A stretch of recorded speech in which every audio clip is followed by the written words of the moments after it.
everybody. We're just waiting till our friends come in here. Thank you so much for being here. Barsha Barsha Barsha, episode 10, the Broadway Buddhists. And there is my guest, and we're waiting for just a few more people to come in, and I will do my little welcome song. Okay. I don't know what just happened. Woo!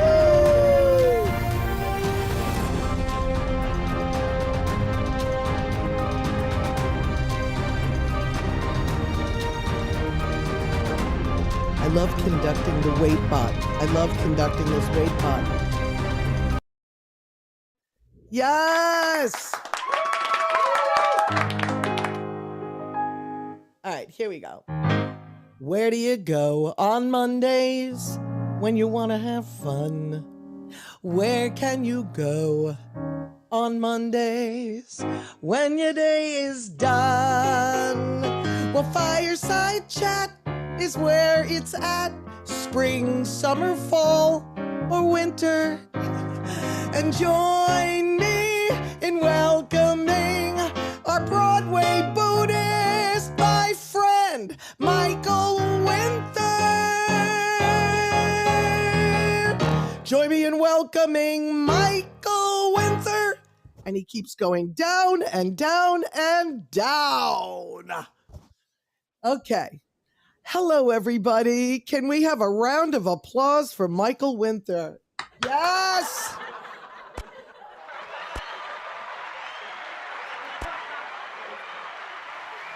Okay, thank you. First of all, I want to introduce Michael correctly, okay? Unbelievable performer in many, many areas. We will talk about our history together in a minute and the fact that we're both Buddhists. But I want to say on Broadway, the amount of shows that Michael has done, Flying Over Sunset was the most recent one. Was that a singing role, Michael? Yes. Could you tell us a little bit about your latest Broadway show? And then I'm going to give the rest of your resume. Go ahead. Well, I was doing Flying Over Sunset, but I was covering two amazing actors, Nehal and Robbie Sella, and it was an amazing experience. And I got to go on. We were understudies were were very useful during Omicron. And but it was an amazing experience because I came to understudying later. I'd not done it when I was younger, and so I've done it a couple times as I've gotten older because these opportunities have presented themselves. And Flying Over Sunset was an amazing experience. James Lapine, Tom Kitt, two Pulitzer Prize winners. I got to work again with Kimberly Grigsby, who was a musical director that Deborah and I have worked with, and it was just old home week, and all these wonderful people at Lincoln Center Theater that I've known for years, like Ira Weitzman, Andre Bishop, Michael Corey wrote the lyrics. I mean, it was just a kind of a love fest for me, and I just loved being in the room. And as I've moved through my career, that sort of becomes what's most important to me now, is being in the room with like people who I admire and who are creating new work and doing things that I think are important. That is so true. And one of the things that I loved that you did was Fun Home. If anybody knows what Fun Home was, the Alison Bechdel piece, which was a music written by Jeanine Tesori and the wonderful first-time lyricist, wasn't it? Was that her first time? Yeah, I think they collaborated. Yeah, together. They collaborated together. Anyway, that role was great. You did it on the national tour, correct? I did again, but I was standing by. That was another one of those jobs. And I had actually there'd been a kind of a long association with the project, and I had the opportunity to stand by for Michael Servers at the Public for the last 6 weeks of the run there, because it's all a lot of inside baseball. But the off Broadway contract, after a certain amount of weeks, you have to have understudies because before that you don't. So they asked me if I'd be willing to come in, and I was like, of course, because I'd had an opportunity in the past to work on it at Sundance, and it didn't turn out. I couldn't go. So it was really fun to be asked again, and so I did that, and then I didn't do the Broadway run. But then when the tour came up, I inquired. I said, hey, if you need, I'd of course love to be considered for the role, but if you need a cover, I'd do it. So I'd never toured before in my whole career like that. And I also, again, it was one of those things where, how can I be useful? What are the shows now that are moving me, that I think are important?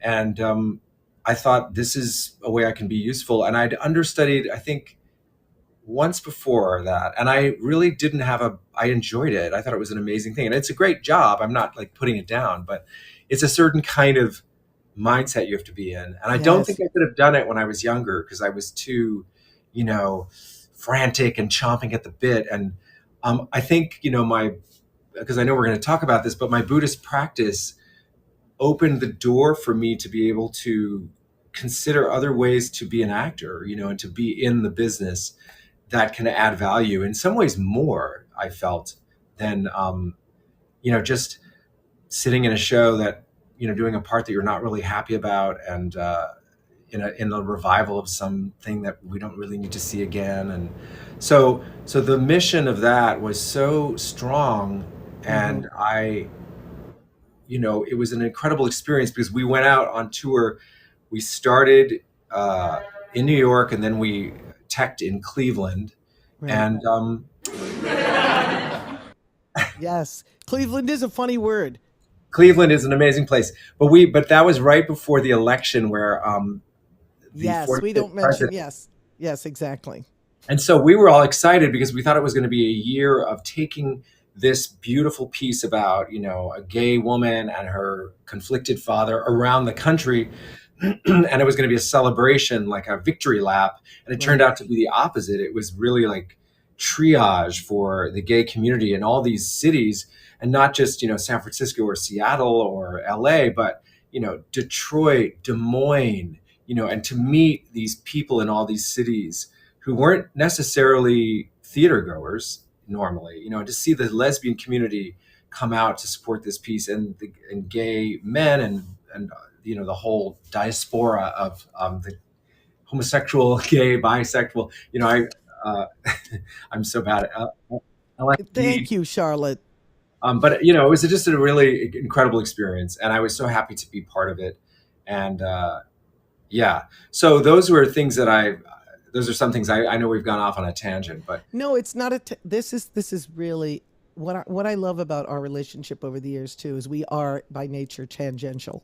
Well, we have so many things to talk about. true. Okay. But we've known each other a long time. We're gonna get to that We've now. done a lot of different things But together. yes, we have. And I want to start from the beginning just for a minute. Not by the way, Michael was in Mamma Mia. That's another thing we're gonna get to. And that I you actually was. Yeah, if you've seen Mamma Mia, he was one of the father choices, correct, Michael? I was Harry. I played the gay Brit. It was a real stretch. Very funny. But I want to go back to where we met. And it coincides, it actually encompasses everything that I do on this show. I do 1 week about music and Broadway performers, which we're doing. I do 1 week called On a Queer Day about queer Broadway performers. And then I do another one about Buddhist Broadway people. So you actually are all of them. Thank you. I Okay. am. It's true. You I are am a all of triple that. threat. You are the triple threat. But we met in a show called Tony and Tina's Wedding. If those of you that know what that is, it is a show about a wedding, an Italian wedding. And when it first started, it was amazing. It started at a church. You watched it was like the beginning of reality shows. Is actually what it was, wasn't it? It was a pseudo mock you reality show or something. And it was a wedding, and then they'd all walk over to where you would have the reception. They walked through the village in costume. They'd come up the stairs to the reception. They served food, alcohol, everything. We were Donnie Dolce and Fusion. Michael Winther was playing the lead singer of a wedding band, and I was his right hand piano player.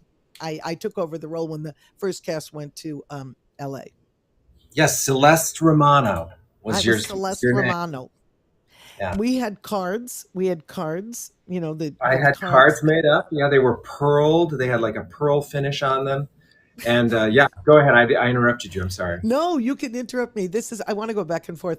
But what was great about your character, and I have pictures, and I'll put them on Instagram after this. Michael wore a wig, okay, and it was a curly Italian wig, and Yeah, like I Gino Vanelli, if any of you remember who that was. yes, just okay. Anyway, and on our breaks, like a wedding band would take, the audience didn't always get that we were in character. So they would walk up to us. Do you remember this? And they would say things like, "Come on, what's your real name?" And I go, "What the fuck are you talking about?" We would just be have to be in character all the time. Like Yeah, what?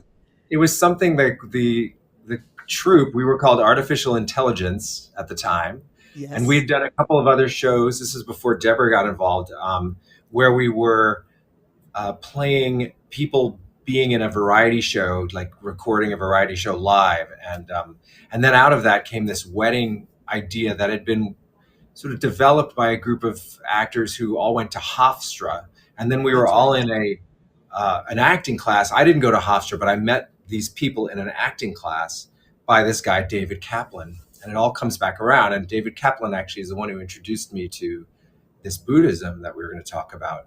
Um, Yes, but so this piece was about going to an Italian wedding. You, as Deborah said, you went to the church, then you went to the reception, and we were the wedding band. And I got to create this character from just having done a lot of weddings and catering. I just came up with this guy, and I got to play an Italian dude with long black hair. And in the beginning, I wore a black chest merkin. A merkin is oh my like the god, I forgot about that wig merkin. on your pubic areas.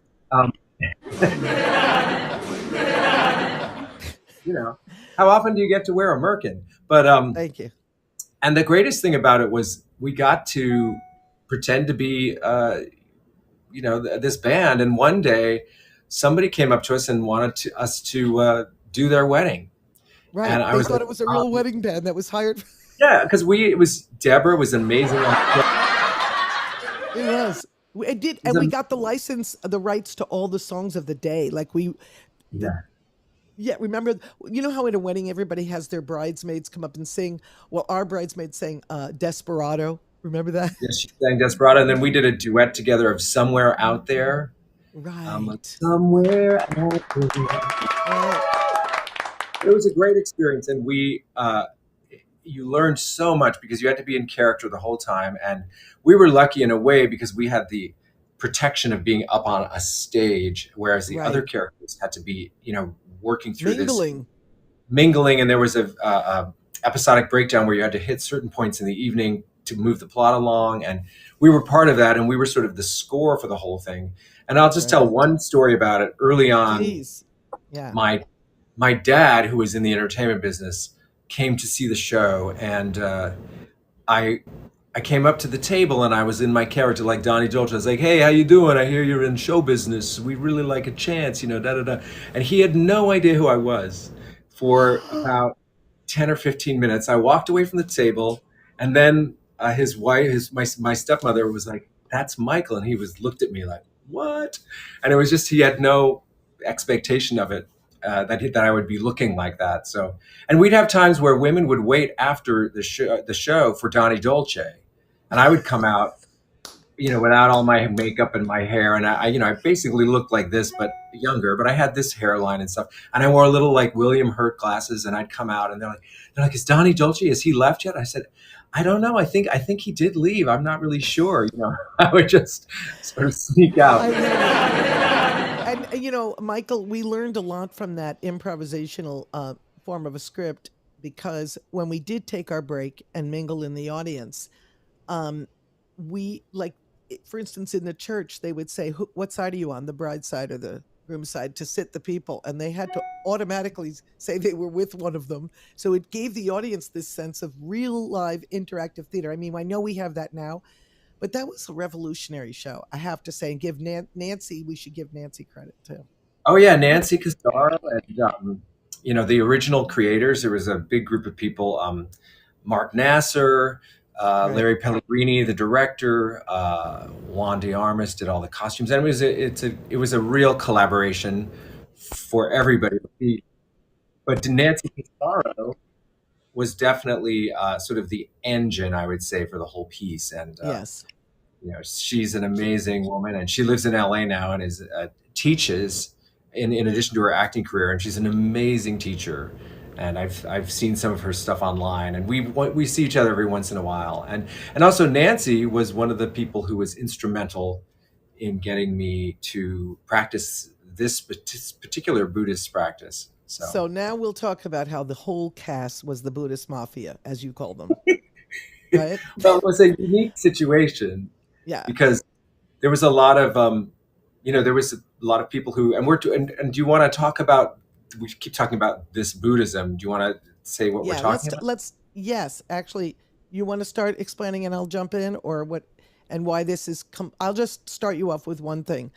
This is an open-eyed practice, this Buddhism, and we look at a mandala which represents a mirror of kind of our lives. And so we chant Nam Myoho Renge Kyo. I'm sure you've heard of it. Tina Turner chants. There was a whole movie about that. I now play in a show where she chants, and you see it at work and how she applies. It's very applicable. It's not about getting rid of desire. It's about turning everything in your life into valuable, something of value. And you can go from there. Thank you. Yeah, well, I grew up in Los Angeles in the San Fernando Valley in a little town called Tarzana, named after Tarzan. Thank you. Edgar Rice Burroughs lived there, and he was the original writer of that series of books. But anyway, so I was incredibly skeptical about any kind of religion or like ooga booga kind of LA, um, you know, uh, new agey stuff. So I was a real skeptic, and my mother invited me, basically forced me to go to the Forum, which was like an est thing, and I remember the forum. I Werner did it Erhard too. and all that. Yeah. Yes. And so I was very resistant. So then I met this man. It was a director in LA. After I finished, I went to Williams College, a school in Massachusetts, and I came back to LA after I graduated, and I started working with this director at Ensemble Studio Theater in LA, which I don't think is there anymore in LA. But anyway, he went to Yale. He was very intellectual and really charismatic guy, and he would go off in the theater, like at like 7 o'clock before the show, and he would do this thing where he'd be like, yeah, yeah, yeah, yeah, yeah, doing all this, making these weird chanting noises and doing his thing, and I was just like, what a freak. And and yet, he was such a dynamic person. And then a year later, and he told me, he says, you need to move back to New York is where what you need to do. And I did. And he really was instrumental in giving me the courage to leave LA, because I grew up in show business in the sense my father worked in television as a producer director. Tell him Yeah, what we can shows talk he about. did. Well, he came from Denmark and had wanted to be an actor, but he had a really heavy Danish accent. His name was Jorn Winther. He died about 3 years ago, and he was a dynamic individual, quite charismatic, and he made a career for himself in television as a director in the early days of TV, doing things like Shindig, Hullabaloo, Swinging Country. These are all early variety shows. Right. And he moved to, yeah, it's amazing. Some of them you can find them online. And so he worked with all these incredible music acts. And then he did news for a while. And then he ended up doing soap opera. He did rock concerts in the 70s. So I was around the business in LA a lot. And I remember as a kid, and I'll get back around to this Buddhist thing, but I remember as a kid watching the Carpenters do a special on television. I They think I were saw shooting it. that. They were shooting it. There was no audience. You were in a sound stage. They were just lip syncing over and over and over again to their own track. And Karen was there. She obviously probably needed to eat something. But I'm sorry. But but so they finished this long day, and then I really, really wanted to meet them. I just had watched them all day, and I asked my dad, "Could I please meet them?" And I went to their little dressing room, and I knocked on the door, and they opened the door, Karen and Richard, and they're like, "Yes," and my dad was like, "This is my son, Michael. He's such a fan," and I was like, "Yes, I'm such a fan," and they looked at me like very kindly, but they were just like, "Please, can we just go home?" Right, because they were lip singing all day. And did she play the drums at all? Because I She, mean, she she did. They would play it, but no. But so they were she's so amazing. exhausted, and I just thought, oh my god, this is so. I felt so bad that I bothered them, but I just thought there was no like life in this doing it that way, in this freezing soundstage. And so then when I saw my first live theater show, I was hooked. Yes. I was like, this is so much more exciting, and I always sang. It just was something I could always do. So anyway, so I ended up going back to New York after college because that's really where I was going to find a way through, and Yeah. so that brought me to meeting this guy David Kaplan. He moved back to New York. I started taking his acting class, assisting him, and all these people would come. Some of the people in his class would come early, and they would chant with him.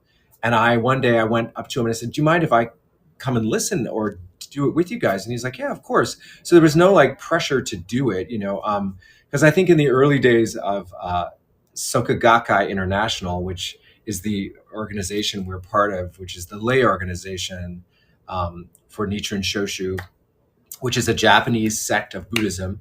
And there's an American, it's all over the world. And so I was exposed to it through him and through this group of people. That same group of people ended up being a lot of the people who created Tony and Tina's Wedding Tina's and these wedding. other shows. So that's how that all came into be. There was this sort of group, and everybody would sort of, it wasn't like you had to be a Buddhist to be in the show, but it just would kind of happen because you'd meet this group. We were very dynamic group of people, and we were making shit happen. In the early days, we were just, you know, people in New York who no one was hiring us. So we're like, well, let's do our own fucking thing. Are Yeah. we allowed to cuss on Fireside? I Of think so. course. Yeah. But so that was very empowering, and I was really taken by this group of people and who they were and all that. And I always had all sorts of, I still do to this day, skepticism about like, is this practice really, you know, is this something I'm going to keep doing? And I've been doing it now since 1985. That's right. I So started in '89. But don't you thank you. And Charlotte chants with us too now on a meeting. I want to ask a question about Buddhism because the concept really always appealed to me that you were already a Buddha, that you weren't trying to achieve anything, and that you didn't have to die to find out if it worked. That or to was move or to move up in like the system. Yeah, because for me, you're taking responsibility for your own life. You're not asking for something from something outside your life, right? So when you chant, it's not like there's a moral code that's associated with Buddhism, was what I mean. You just see the cause you make, you while you're chanting for something, whatever it is, and then you see when you make that cause how you get the effect, and then you decide if you want to chant that way anymore again or if you want to revise. So you're literally creating your own life and you're pulling it Yeah, I off. mean, I've always looked at it, and there's so many different schools of Buddhism and sects of Buddhism, and they all have basically the same tenets. In the same way with Christianity, there's all sorts of different, sects and different versions of it. And so, and when I practice this, my sort of primary practice doesn't mean that I don't read other things, or I love to hear the Dalai Lama, or who are all sorts of teachers in other religions too. But I like this practice because it's a religion or philosophy for life. It's not life for religion. So Right. it's a philosophy and a set of tools to use to move forward in your life.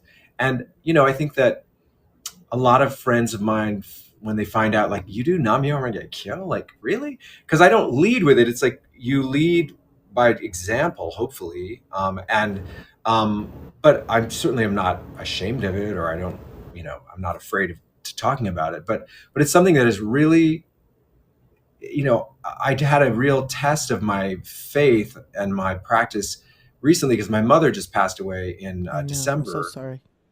Well, she had, again, like Buddhism and the philosophy of it is really, and it's not necessarily about, she's going to be reincarnated as a panda or something. It's like she's, it's about the philosophy of Buddhism really helps you deal with death because it's not this thing that you're afraid of.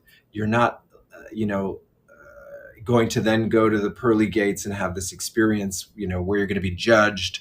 It's about what are you doing now in your life to prepare yourself for that moment, or for experiencing someone else's passing.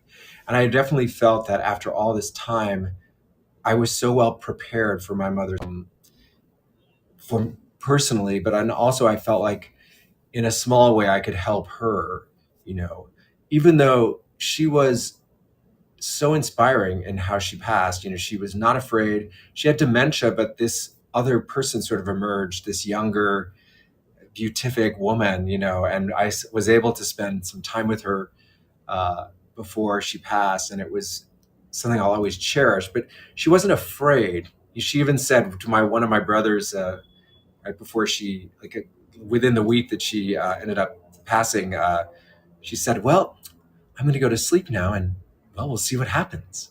you know, she wasn't afraid of I what was love that. next. And it was a real lesson to me. But it also gave me a sort of kick in the ass about, like, well, you know, and it coincided with a birthday. I turned 60 and in February, and it Oh, was you just kind get a of, fanfare.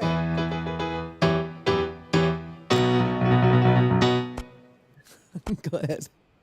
but it made me really reinvigorate things, and say, what am I going to do with the time that I have left now? Because I don't know, for all of you out there, or those of you who are watching, when you lose, I'm no longer, I just have my siblings, which I'm so thankful for because I have three brothers and a sister, and then some step siblings.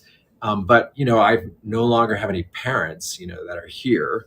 Mm. And it's a great thing because it's bittersweet. You miss them, but it's also like, okay, it's me and the rest of my life. And any issues you've had with your parents, kind of, you can let go of on some level. I was very fortunate because I didn't have a lot of those that I carried forward, partly because of the practice. And one thing for me, chanting and Buddhist principles helped me to let go of some of the things we hold on to, whether it be feelings you have about what your parents might have done or not done, or in the show business when, like, you think somebody does you a wrong, or they screwed you or whatever.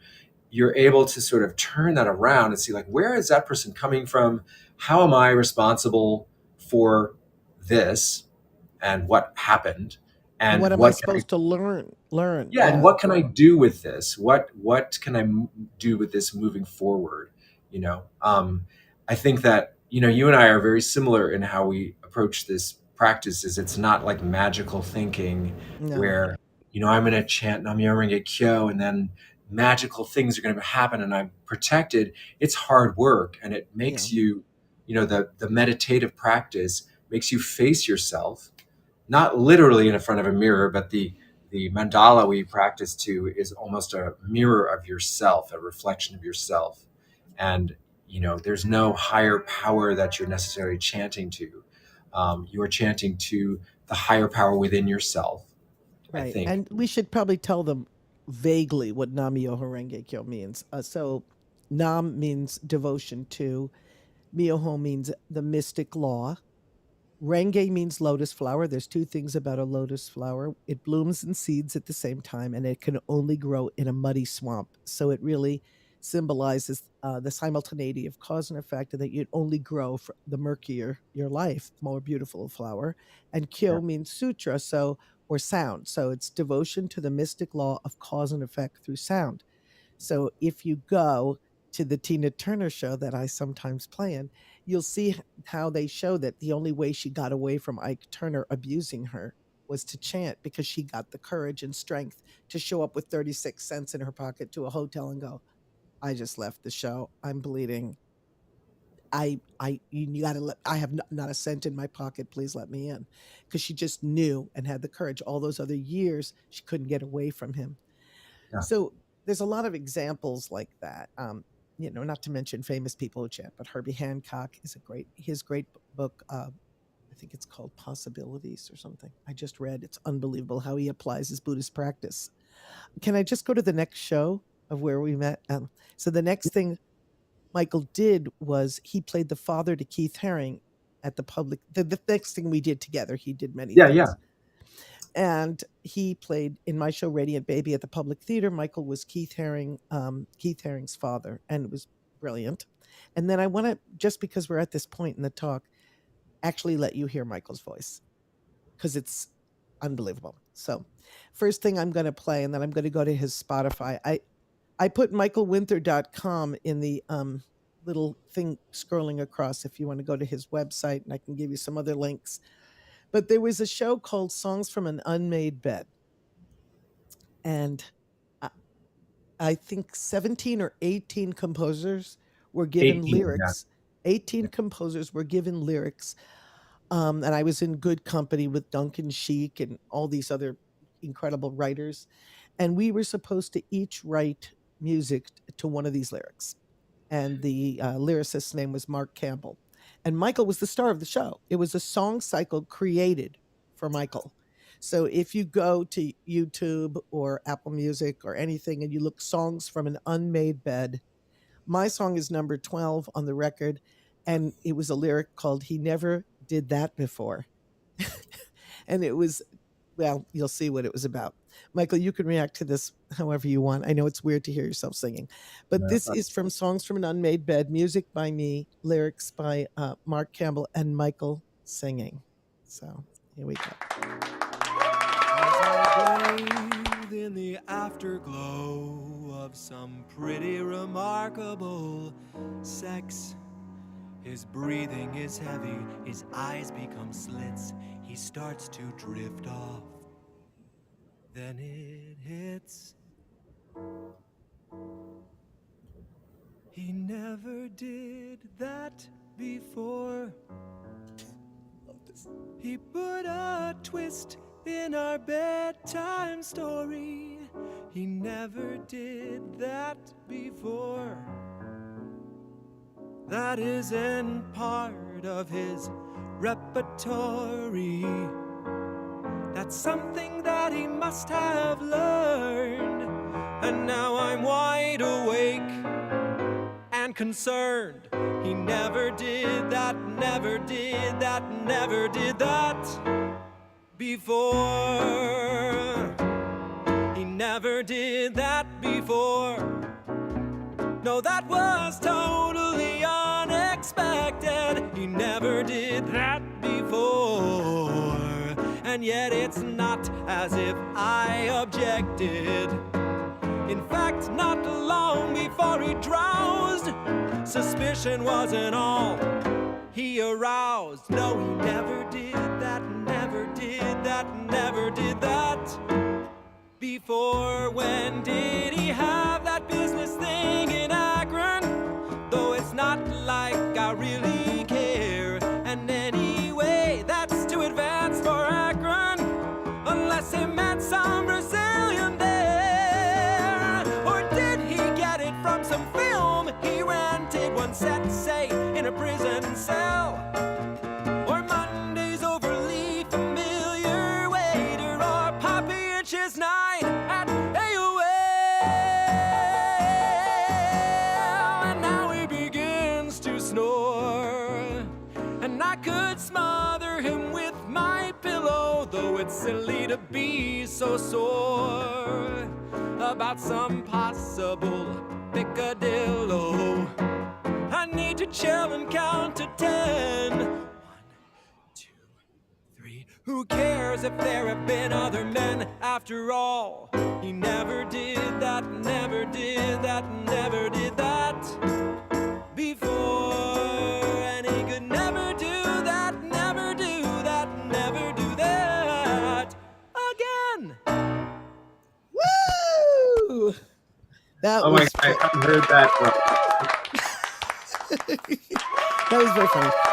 We will play. I promise you, we will play some more. Isn't that great, Michael? You're getting real applause there. That's beautiful applause. Okay. It's a very surreal experience. Well, it's like what you were talking about, where your father is basically they're lip syncing. I'm lip syncing. I know. But Now, it was such an exciting thing to work on with Mark Hamill because he had approached me. I'd done some. I was having sort of a lull in my Broadway career, and this was back in like 2000, and I'd done some. I was, or it was like more like a 99. Anyway, I started working with this wonderful composer, pianist, Jenny Gearing, and she would ask me to sing some of her stuff, and she was an amazing singer. But I decided I want to do stuff where I do a solo evening of all new music of these great composers that are my age and older and younger that I want to help push forward.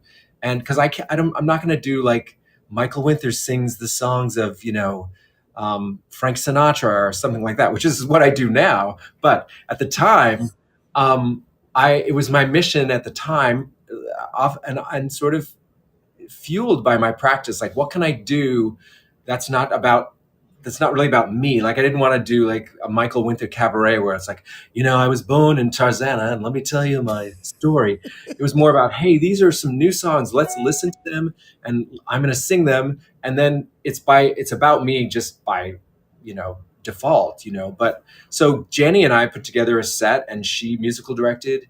And then Ira Weitzman and from Lincoln Center.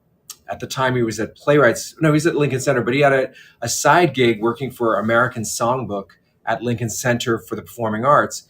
And John Nakagawa, who was the artistic lead kind of producer, director. Of that program, and also the critic from the Times, Stephen Holden, who I'd met through Tony and Tina's Wedding, because he was a big advocate of artificial intelligence, this group that created Tony and Tina's Wedding.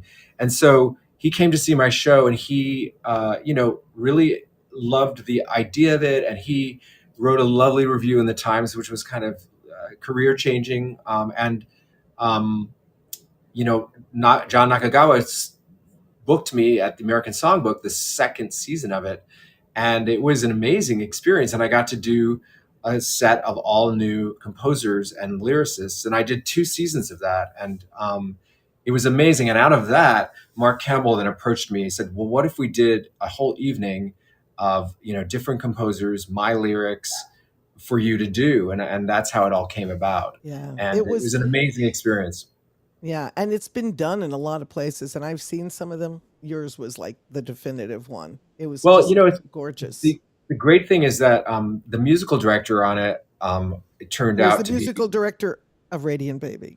Of Radiant Baby, yes, that's where it comes together. Yeah, but so Kimberly Grigsby, who I just worked with on Flying Over Sunset, right, which was an incredible experience. We had the best time, the two of us, and she was amazing. She's such a great conductor, musical director. She's just with you as performing it, like she's in it with you. It's an amazing experience because a lot of conductors kind of like between numbers, they're just sort of shut off. Looking at their phone. Always completely what?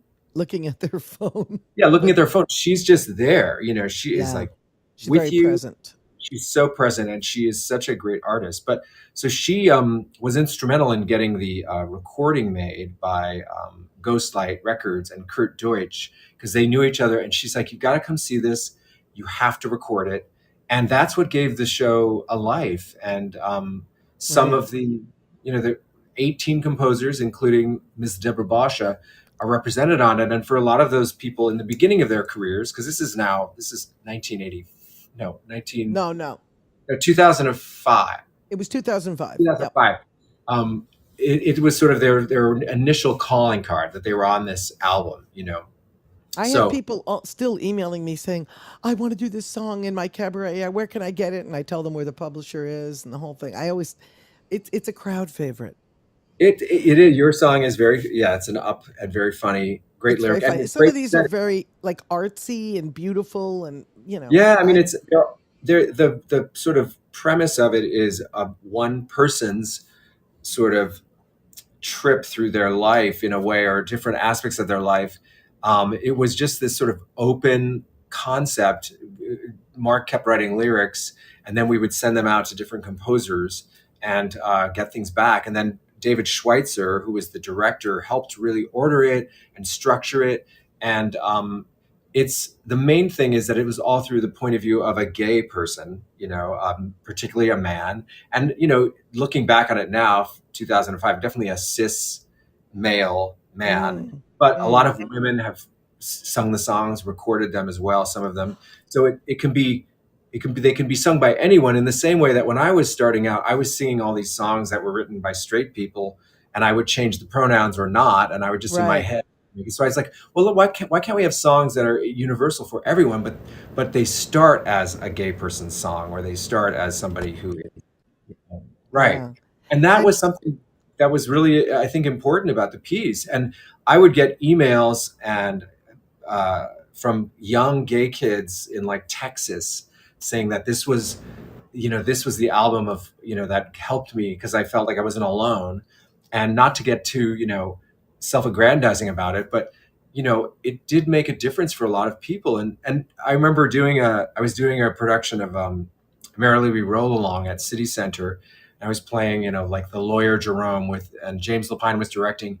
And Lin-Manuel came up to me, and it was I was turning 50, and I was kind of depressed. if anybody doesn't know who Lin-Manuel is, he's the one Lin-Manuel Miranda, Hamilton. from This was Hamilton. before Wrote it. Hamilton, and he was acting in this, and he came up to me in the first rehearsal. He's like, I hope you don't mind, but I just want you to know that Perfect Finite from Songs from No May Bed, that was like my song when I was, younger. And you're like, I'm such a fan of yours. And I was just like, oh, thank you so much. Thank you. That's amazing. And then I took a break to the bathroom, and I was like, oh, like Lin-Manuel thinks I'm good, I love it, and that is one of my favorite songs from that show. It's a And beautiful song. That's oh, Chris it's amazing. Smither set the lyric, but Yeah. anyway, Can I just yeah. wait? Where were we going from there? See, could we get a little? I want to say a couple of incredible things also about you.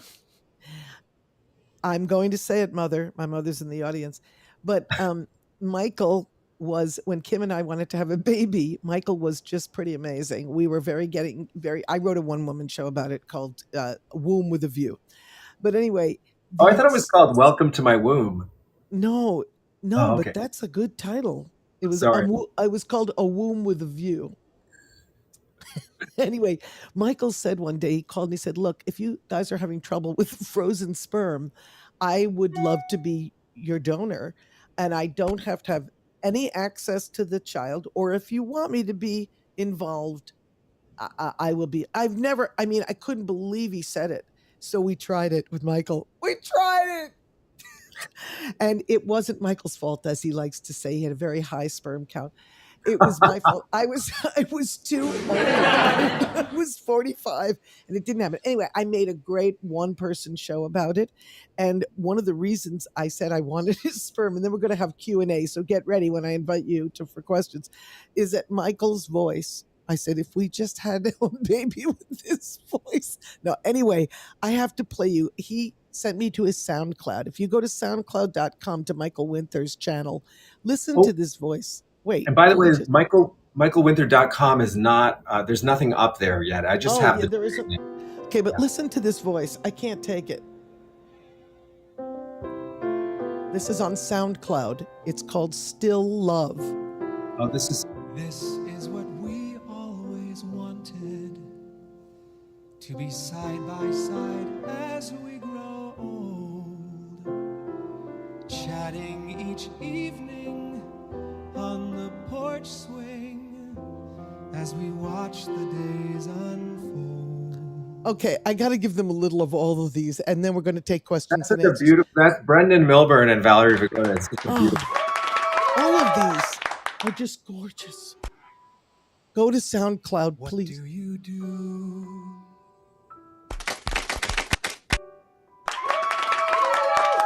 when you don't feel at all? Do you grieve or hope and believe when the hope feels so small? Forget it. Now, today he sent me, and I just want to play a little of this, a cover of a Sarah Bareilles song. And I Oh was like, yeah, don't can you we go start it like midway because it takes a while to get going. midway? Yeah, just like Yeah. get the taste. Okay. Did you text it to me, by the way? Yes, here it is. Yes, it is. I'm gonna try to go down to the middle. Okay. Faster and harder. Tides are changing on a dime, and I'm just trying to keep my head above the water. Surrender's just a word till you try it out and see how hard it is to hurt. I can't take it. With someone else around, I'm the worst I've ever been. Afraid of almost everything. The skies are clear, but storms are always coming. What's happening? It's a B flat. I love that you chose to do falsetto right there. It was absolutely gorgeous. Well, I sort of yeah. Anyway, that was during COVID. You know, I'm trying to find a way to connect with people, and you know, I started doing recording at home, and it's been really great. But you know, just like people needed solace, you know, and that's one thing I've asked. I'm going to talk now, so don't talk. Oh, Mom, did you just say Yes. something? Oh, Yes. he was just telling us about that song. I'll invite you to video. Oh, there you are. Okay, Michael. hey, Well, I Wait, want to did you- say hello to you, Michael. The last time I saw you was at my home. You had dinner with us, and you were in the Syracuse play. And I want to tell you something. I was all for Deborah having a child with you. I figure with your both of you having such good voices and my good looks, it would have been great. it's true, but you know, it was not meant to be. That's So. right. But Mother, do you remember when Michael was in the play? What was the play in Syracuse, Michael? It was horrible. It was called Dangerous Corner. Right, Dangerous Corner. With the But you JV had dinner. You had dinner at Martha Barsha's house in Syracuse. Yeah, no, Marsha was a great host, and you know, your dad was still alive at the time, and Right. yeah, it was really amazing. Nice to see you, Michael. Good to see you too, and I've seen you on Zoom since then, You but could have not been my son-in-law, yeah, Okay. of There we sorts. go. Yeah, Yeah. of sorts. Mom, thank you for coming up. If anybody else, please, has any questions for Michael about his career, we didn't even talk about half of what he does. I see that Charlotte's up here. Charlotte, do you want to come to the camera, or do you want to not come to camera? Yeah, no camera, please. Okay. Yeah, Do you that's all right. wanna- But thank. Go ahead, Charlotte. Yeah, Michael, what a treat. Sunday mornings now this. So yes, and I'm so excited to hear your voice, to hear you sing, and to hear about your experience. I also chant.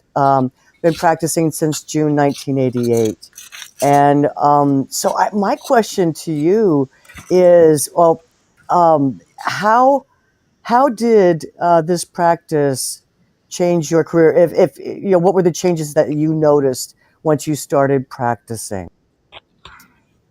well, immediately, in a very obvious way, I had this sort of community of people that were like-minded. That I was. The good thing was I was already connected to them in another way, and then this other subterranean thing was going on as well that I didn't know about that they were all doing. But I mean, I think in the long term, it's just made me very flexible, less of a complete narcissist. We have to be narcissists to some extent. We're Well, that was performers. the career. It's like there's a certain amount of, you know, you're always it's all about, you are your business. So there's that. And this practice brings you out of yourself, and also in good ways, like to make you think about other people first, but also to not beat yourself up all the time, that it's not, there's certain things you can do and cannot do, but you always move forward, and you make your best causes to move forward in the way you want. And then I think what the practice really helped me in the long term was my desires. What I thought was important changed because of my practice. So it wasn't about like, I want to be famous and I want to get a Tony Award and I want to be super rich. And, it was more like, I want to use this gift that I had, because I realized how lucky I was that I had something I could do well, that people seemed to keep wanting me to do despite my own, doubts. But I thought, I guess this is what I should be doing. And it gave me the courage to keep doing it and to find ways to affect other people through my work. And so that the stuff that wasn't important just kind of fell away to me. And, even now, I'm singing more than I think I ever have. I sort of just do it all over the place, and I'm not stingy with it.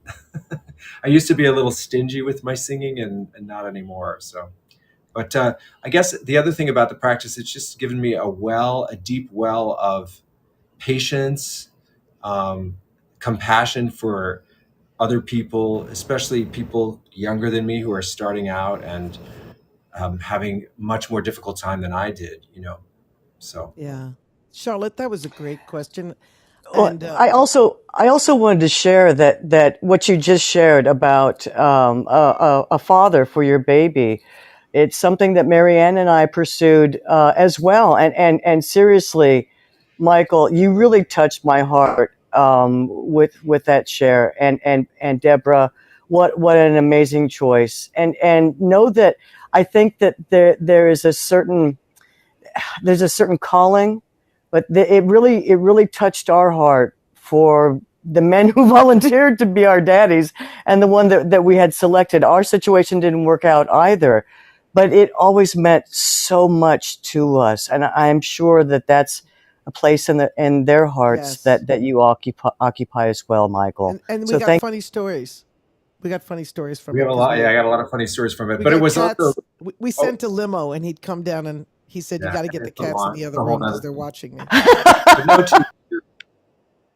no, well, I was also allergic to cats. Yeah. So, but to your point, the opportunity to even consider being a parent, like a biological parent, was something I hadn't thought of, because my generation of gay men, it really just wasn't a paradigm that you thought about. There were a couple of people who I knew who were adopting and things like that, but it just wasn't. I just never thought it was going to be possible, and it was sort of, there was a sadness to that, and so to even think about it was a great, wonderful experience, and the excitement of it, and also finding out that I had a really high motility and a very high stroke. Yes. Well, it's good to know. Motility is that they swim fast. Okay. Anyway, I do have another person, Sheila Ray. Do you want to be on video, or do you want to just unmute your mic and speak? I don't know if you know how to unmute your mic. There you are. Let's see. You have to unmute yourself, though, if you know how to do that. There's a little microphone on the bottom. There it is. There you are. This is Sheila Ray, one of my collaborators. Sheila, what do you want to ask Michael? I'm frozen now. No, you're good. We see you. You're not frozen. All right. But my video's frozen, isn't That's it? okay. We're seeing you fine, and you're moving. Oh, I am? Okay. Michael, Yes. it's wonderful to hear you. Your voice is just so extraordinary and unique. And that's, I think, what's given you such incredible longevity in this business. I know, because I've been around a very long time myself. And Sheila, you were in like a lot of Broadway shows, right?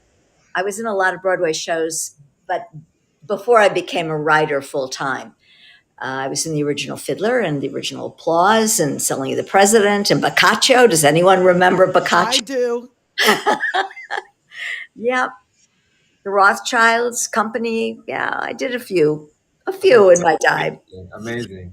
Yeah, but anyway, it's just beautiful to hear you, and also to hear you talk about your journey, which for all of us, we're all still on our journeys, no matter what age we are, and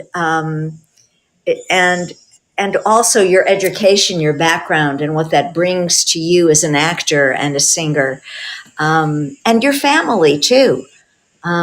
Growing up in that business, with your father and seeing all that you saw, really extraordinary. So thank you for sharing all that with us, Tim. Of course, I am very proud of my parents and what they were. My mother was a raised 5 kids and was a pediatric nurse and worked nights at the hospital while she Incredible. raised us. And so she enabled my father to have his career because a lot of times he wasn't working. So we always were sort of we had a sort of a very consistent lifestyle, and she kept us out of the business. I wanted desperately to be like a child star.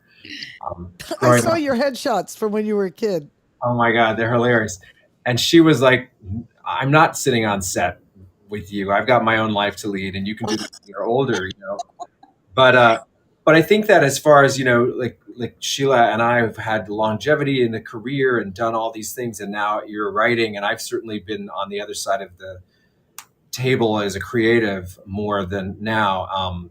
But I think as a singer, when I teach, I always came at it as an actor first. And the first couple things I did in New York were actually plays. Like my first Broadway show was a Tom Stoppard play. Um, Oh, and it What was so that called? Yeah, I was Artist Ascending a Staircase. It lasted for like right. a month, but yeah, all it's three people who saw. so important for singers to understand that when they're singing anything, that they're telling a story, Yeah, and that they need to come from an acting place to make it honest and to make it original for them, so that then we are brought into their story.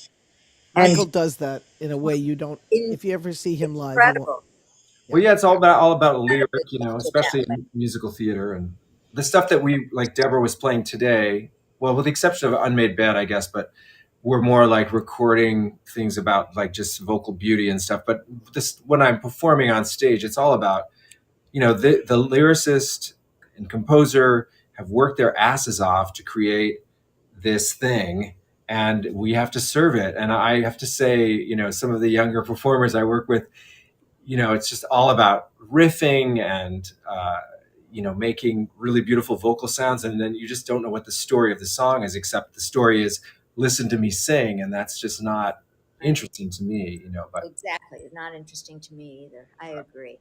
Well, it was wonderful to chat with you. Thank you for bringing me up, Deborah.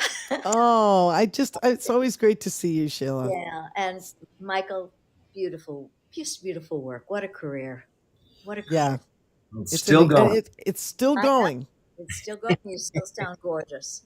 Thanks. Okay, this is amazing. We had people come up, so we're just a closing, and I just want to know, Michael, what you want to kind of like leave people with as far as from a Buddhist perspective, and maybe some not necessarily theater, but what they do in their life, like that you've practiced in your life that has to do with just kind of Yeah. yeah.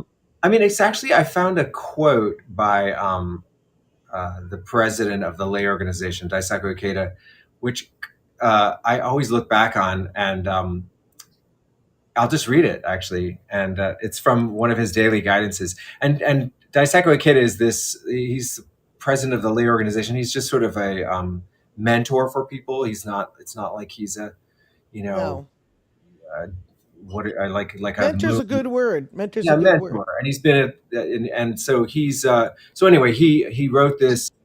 There may be times when life seems gloomy and dull, when we feel stuck in some situation or other, when we are negative toward everything, when we feel lost and bewildered, not sure which way to turn. At such times we must transform our passive mindset and determine, I will proceed along this path. I will pursue my mission today. When we do it when we do so, a genuine springtime arrives in our hearts and flowers start to blossom. And so I thought, it being spring now, that was a good thing. And so it's more about like, I'm just going to take action in some direction and see what happens. And that's what is like just the basis of the practice, you know, to just I take one step at a time, just one little step, and it'll lead to another step. And, you know, I love it. Can we give Michael Winther an incredible hand for today? And I want to thank everybody and Michael for coming to the show. I think you are unbelievable. I am so honored that you came, both as a friend and an incredible performer and singer today. And thank you so much, everybody, for coming to Barsha Barsha Barsha. We'll see you next week with Uniquely New York with Andrea York. And the topic is losing it in New York. What have you lost in New York? Your virginity, your shyness. What else have you lost? Your wallet, your shit.